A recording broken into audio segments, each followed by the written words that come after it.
This is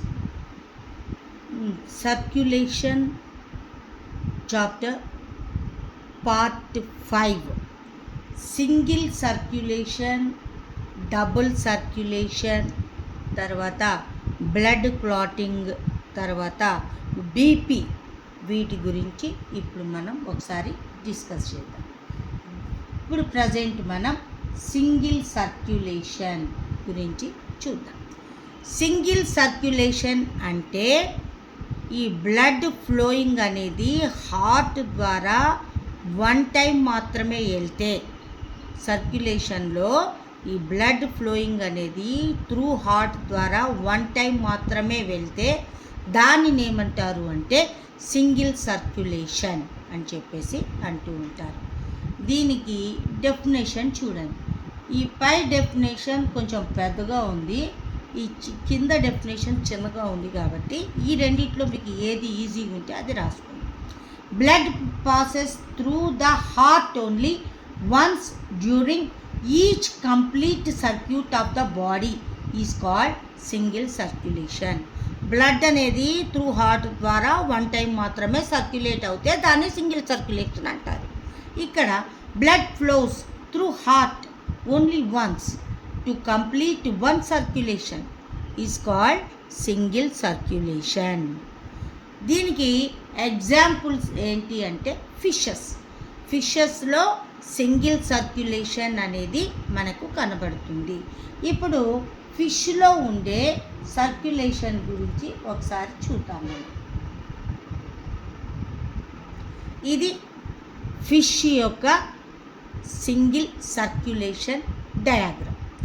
మరి ఫిష్లో మనం ఇంతకుముందు ఏం చెప్పుకున్నాము అంటే మమ్మేలియన్ హార్ట్లో 4 ఛాంబర్స్ ఉంటాయి అని చెప్పుకున్నాం.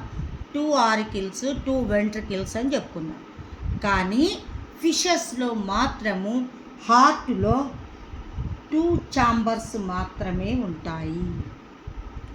ఈ 2 ఛాంబర్స్లో ఒకటి ఏట్రియం అంటారు, ఇంకొక దాన్ని వెంట్రికిల్ అని చెప్పేసి అంటూ ఉంటారు. అయితే ఇక్కడ మనకి డయాగ్రామ్లో 2 ఛాంబర్స్ ఆఫ్ హార్ట్ అంటే ఏట్రియం, వెంట్రికిల్, ఒక ఆర్టరీ, ఒక వీన్ అనేది మనకు కనబడుతూ ఉంది. ఇక్కడ ఏమవుతుంది అంటే ఈ హార్ట్ నుంచి, అంటే హార్ట్లో ఉన్న ఈ ఛాంబర్ వెంట్రికిల్, ఈ వెంట్రికిల్ నుంచి బ్లడ్ అనేది ఆర్టరీ ద్వారా ఎక్కడికి వెళ్తుంది అంటే గిల్స్ దగ్గరికి వెళ్తుంది. ఆ గిల్స్ దగ్గర ఆక్సిజనేటెడ్ అయిపోయి బ్లడ్ మొత్తం కూడా ఆక్సిజన్తో కలుస్తుంది. ఇక్కడ ఆక్సిజనేటెడ్ బ్లడ్ అవుతుంది. ఈ ఆక్సిజనేటెడ్ బ్లడ్ ఇలా ఫ్లో అవ్వుకుంటూ వచ్చి బాడీలో ఉన్న అన్ని పార్ట్స్కి ఈ ఆక్సిజనేటెడ్ బ్లడ్ని సప్లై చేయటం జరుగుతుంది. ఆ తరువాత మళ్ళీ అక్కడి నుంచి ఆ ఆర్గాన్స్ నుంచి డీఆక్సిజనేటెడ్ బ్లడ్ ఎక్కడ ఈ సిస్టమిక్ సర్క్యులేషన్ నుంచి వీన్ నుంచి మళ్ళీ ఏట్రియం నుంచి మళ్ళీ వెంట్రికిల్ నుంచి మళ్ళీ ఆర్టరీ ద్వారా గిల్స్ దగ్గరికి వెళ్ళటం జరుగుతూ ఉంటుంది. ఇట్లా బ్లడ్ సప్లై అన్నది ఇక్కడ హార్ట్లో వన్ టైం మాత్రమే ఒక సర్క్యులేషన్లో ఎంటర్ అవటం జరుగుతుంది. ఇలాంటి సర్క్యులేషన్ని మనం సింగిల్ సర్క్యులేషన్ అని చెప్పేసి అంటూ ఉంటాము. దీనికి ఎగ్జాంపుల్ ఏంటి అంటే ఫిషెస్ని మనం ఎగ్జాంపుల్గా చెప్పుకోవచ్చు. ఇక నెక్స్ట్ వన్ ఏంటి అంటే డబుల్ సర్క్యులేషన్. మరి ఆ డబుల్ సర్క్యులేషన్ గురించి మనం ఒక్కసారి చూద్దాం.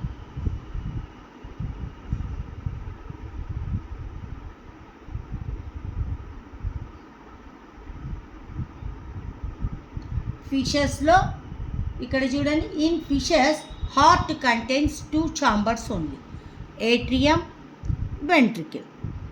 అయితే సప్లై ఎట్లా ఉంటుందో చూడండి. ఇక్కడ వెంట్రికిల్ నుంచి బ్లడ్ పుష్ చేస్తుంది.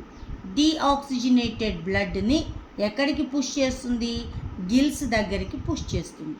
ఇక్కడి నుంచి మళ్ళీ ఆక్సిజనేటెడ్ బ్లడ్ ఎక్కడికి వెళ్తుంది? ఆర్గాన్స్కి వెళ్ళటం జరుగుతుంది. మళ్ళీ ఆర్గాన్స్ నుంచి డీఆక్సిజనేటెడ్ బ్లడ్ ఎక్కడికి వస్తుంది? ఆర్కిల్కి వస్తుంది. ఆర్కిల్ నుంచి మళ్ళీ వెంట్రుకిల్కి, వెంట్రుకిల్ నుంచి మళ్ళీ గిల్స్కి. ఇట్లా హార్ట్లో 1 టైం మాత్రమే బ్లడ్ అనేది ఫ్లో అవ్వటం జరుగుతుంది వన్ సర్క్యులేషన్లో. So this type of circulation is called single circulation. ఇక నెక్స్ట్ వన్ ఏంటి అంటే డబుల్ సర్క్యులేషన్. డబుల్ సర్క్యులేషన్ అంటే పేరులోనే ఉంది. ఇక్కడ 1 సర్క్యులేషన్లో హార్ట్లోకి 2 టైమ్స్ బ్లడ్ అనేది ఫ్లో అవుతుంది. అలాంటి సర్క్యులేషన్ని డబుల్ సర్క్యులేషన్ అంటారు.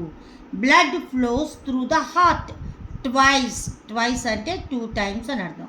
Twice for completing 1 circulation. 1 సర్క్యులేషన్లో బ్లడ్ అనేది 2 టైమ్స్ హార్ట్లో ఫ్లో అవటం జరుగుతుంది. అలాంటి సర్క్యులేషన్నే డబుల్ సర్క్యులేషన్ అంటారు. ఈ డబుల్ సర్క్యులేషన్కి ఎగ్జాంపుల్స్ ఏంటి అంటే మమ్మేలియన్ హార్ట్. మరి మమ్మేలియన్ హార్ట్లో 2 టైమ్స్ ఎక్కడ జరుగుతుంది మేడం అంటే మనం ఆల్రెడీ చెప్పుకున్నాం. రైట్ సైడ్ మొత్తం డీఆక్సిజనేటెడ్ బ్లడ్ వస్తుంది, లెఫ్ట్ సైడ్ మొత్తం ఆక్సిజనేటెడ్ బ్లడ్ వస్తుంది. అంటే ఇక్కడ 2 టైమ్స్ బ్లడ్ అనేది ఫ్లో అవ్వటం జరుగుతూ ఉంటుంది. ఇది మనం ఆల్రెడీ హార్ట్ యొక్క స్ట్రక్చర్లో చూడటం జరిగింది. దీనినే డబుల్ సర్క్యులేషన్ అని చెప్పేసి అంటూ ఉంటారు. ఇది సింగిల్ సర్క్యులేషన్కి డబుల్ సర్క్యులేషన్కి మధ్య ఉన్న డిఫరెన్స్. ఇక డయాగ్రామ్స్ని మనం ఒక్కసారి ఈ 2 డయాగ్రామ్స్ని మనం ఒక్కసారి అబ్జర్వ్ చేద్దాం. Single circulation, double circulation. ఇక్కడ హార్ట్లో 2 చాంబర్సే ఉంటాయి. ఇక్కడ హార్ట్లో 4 చాంబర్స్ ఉంటాయి. ఇక్కడ ఎంతసేపు కూడా డీఆక్సిజనేటెడ్ బ్లడ్నే హార్ట్లోకి పంపటం జరుగుతుంది. ఇక్కడికి వచ్చేసరికి రైట్ సైడ్ ఏమో డీఆక్సిజనేటెడ్, లెఫ్ట్ సైడ్ ఏమో ఆక్సిజనేటెడ్ బ్లడ్ని పంపటం జరుగుతూ ఉంటుంది. ఇది సింగిల్ సర్క్యులేషన్, తర్వాత డబుల్ సర్క్యులేషన్, వాటి యొక్క డిఫరెన్సెస్. నెక్స్ట్ టాపిక్ ఏంటి అంటే బ్లడ్ క్లాటింగ్. బ్లడ్ క్లాటింగ్ గురించి మనం ఒక్కసారి చూద్దాం. ఈ బ్లడ్ క్లాటింగ్నే ఏమంటారు అంటే ఈ బ్లడ్ క్లాటింగ్నే కొయాగులేషన్ ఆఫ్ బ్లడ్ అని కూడా అంటూ ఉంటారు. అంటే రక్తం గడ్డ కట్టడాన్నే బ్లడ్ క్లాటింగ్ లేదా కొయాగులేషన్ ఆఫ్ బ్లడ్ అని చెప్పేసి అంటూ ఉంటారు. మనకి ఏదైనా ఒక ఇంజురీ అయ్యింది. ఈ ఇంజురీ అయినప్పుడు ఏమవుతుంది అంటే బ్లడ్ కొంత ఫ్లో అయ్యి ఆ బ్లడ్ మొత్తం కూడా ఒక సాలిడ్ పార్ట్గా మారటం జరుగుతుంది. ఆ సాలిడ్ బ్లడ్ మెటీరియల్నే ఏమంటారు అంటే బ్లడ్ క్లాట్ అని చెప్పేసి అంటూ ఉంటారు.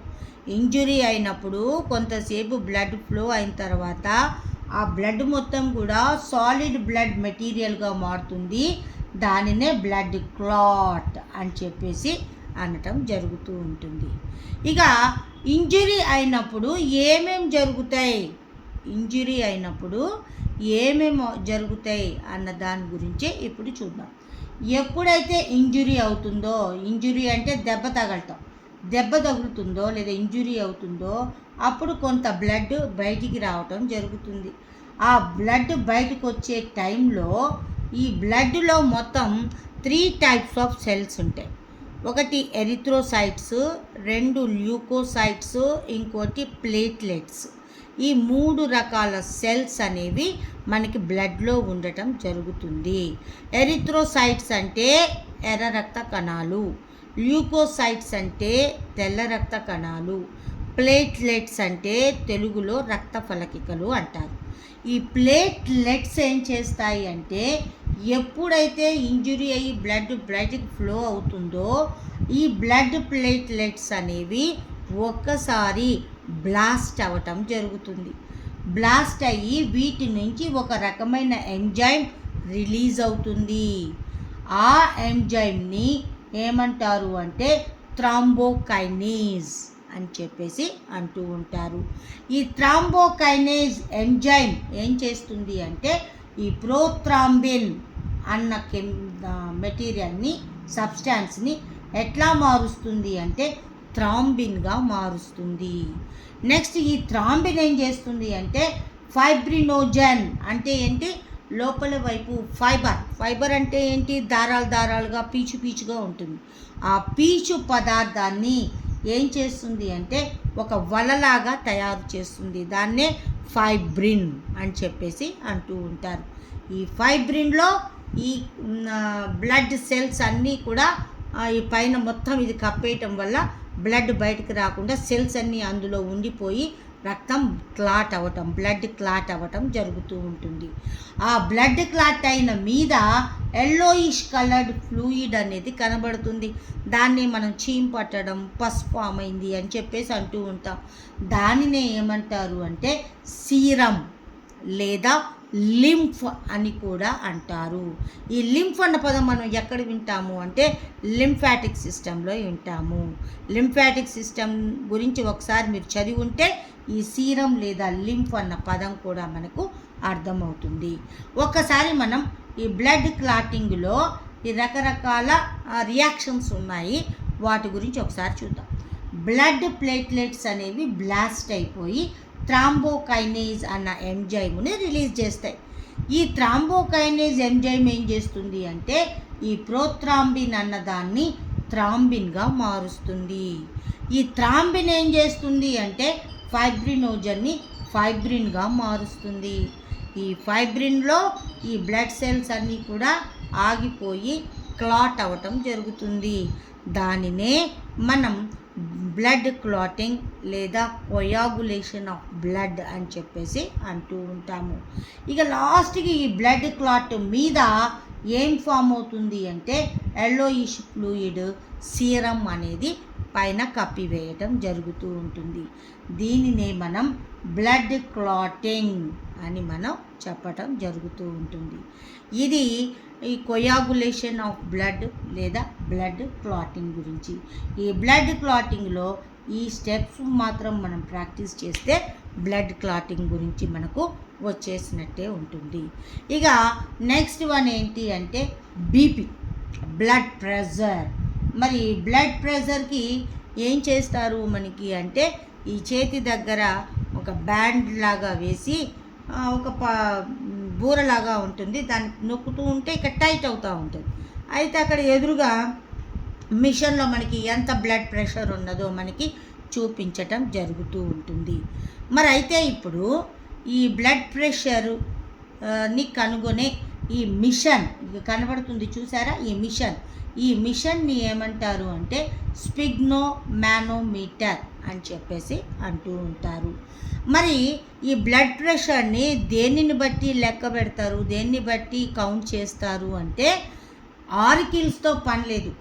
వెంట్రికిల్స్లో ఉన్న బ్లడ్ ప్రెషర్ని బట్టే ఈ కౌంట్ చేయటం జరుగుతుంది. ఈ వెంట్రికిల్స్ నుంచి బ్లడ్ అనేది ఫ్లో అవుతుంది. ఆ ప్రెషర్నే ఏమంటారు అంటే బ్లడ్ ప్రెషర్ అని చెప్పేసి అంటూ ఉంటారు. ఈ వెంట్రికిల్స్ కాంట్రాక్షన్, రిలాక్సేషన్, వాటిలో ఉండే బ్లడ్ ఫ్లో, వాటిలో ఉండే బ్లడ్ స్పీడ్, దానినే బీపీ లేదా బ్లడ్ ప్రెషర్ అని చెప్పేసి అంటూ ఉంటారు. ఈ బ్లడ్ ప్రెషర్ అనేది 2 టైప్స్గా ఉంటుంది. ఒకటి సిస్టోలిక్ ప్రెషర్, ఇంకోటి డయాస్టోలిక్ ప్రెషర్ అని చెప్పేసి 2 టైప్స్గా చెప్పడం జరుగుతుంది. సిస్టోలిక్ అంటే మీకు ఆల్రెడీ తెలుసు. సిస్టోలిక్ అంటే ఏంటి, కాంట్రాక్షన్.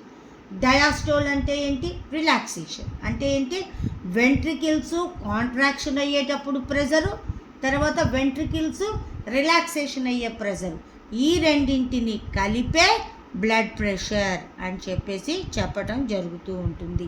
మరి హెల్దీ అడల్ట్స్లో ఈ బ్లడ్ ప్రెషర్ ఎంత ఉండాలి అంటే 120, ఇక్కడ కొంచెం కట్ అయ్యింది బట్ చూద్దాం, రైట్, 120 mm of Hg ఉంటుంది. దీనిని ఏమంటారు అంటే సిస్టోలిక్ ప్రెషర్ అని చెప్పేసి అంటారు. సిస్టోలిక్ ప్రెషర్ 120 ఉండాలి.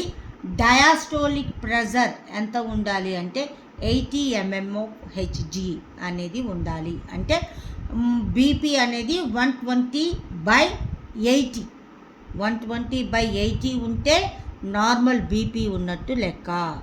వీటిల్లో సిస్టోలిక్ ప్రెజర్ పెరిగినా డయాస్టోలిక్ ప్రెజర్ పెరిగినా హై బీపీ ఉంది అని చెప్తాము. ఈ ప్రెజర్ తక్కువగా ఉంటే దాన్ని లో బీపీ అని చెప్పేసి చెప్పటం జరుగుతూ ఉంటుంది. ఇది బ్లడ్ ప్రెషర్ లేదా బీపీ గురించి. రైట్.